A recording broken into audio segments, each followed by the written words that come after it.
marami akong ginagawa noon. Tatanok ng palay, gagamas, magtatanim ng mga ano-ano. Ang aking anak, 10 sila. Buhay sila lahat. Dumadalaw din. Yung iba, yung malapit. Yung malayo, hindi.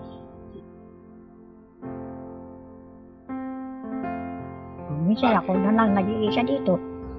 Wala naman akong kasama. Pag hindi ako sinusod ng sa mga katawan, makakawal. Ulis ako. Lahat ng gawain sa bahay, ginagawa ko.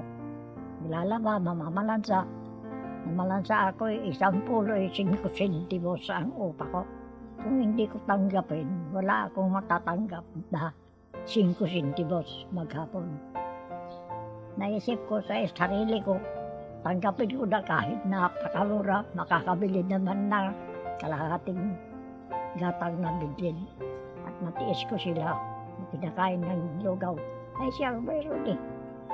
Di siya ang kainin namin.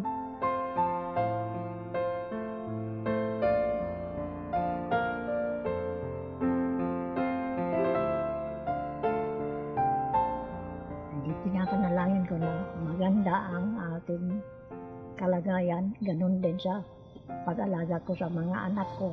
Tulungan ako ng Diyos na mag-intindi sa kanila at hindi sila nagiging loko-loko o kaya ano-anong bagay.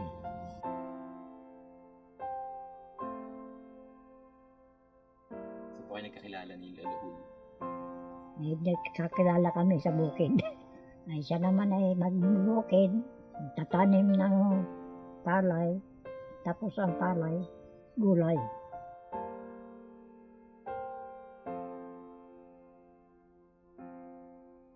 Hindi ko alam na maaabot ko ang ganitong buhay ko. Sabi ko, Panginoon, binigyan mo ako ng taon ko na ganito. Hindi ko sila naiiwanan, hindi ko sila nalilimutan.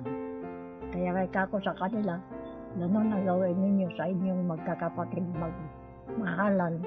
Sabi ko sa kanila, magpakabait sila, sumunod sila sa payo, upang sila ay maganda ang kanilang kakabuhay pagdating ng araw.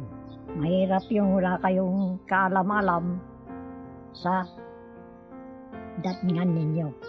At sila hindi sila mag-away-away kung hindi magmahalan at magkakapatid. At hindi ko sa Diyos, natulungan niya akong mag-alaga sa inyo. Nakamtan ko. Nagawa ko yun. Ako po yung anak ni nanay na pang-8. Pangalan ko po ay si Feli Chodosio. Ako po yung pang-8 anak at ako po ang nag-aalaga sa kanya na ilang taon na. Ako po ay nagpapasalamat talaga po sa Diyos dahil hindi pinabayaan si nanay at hindi rin kami pinabayaan.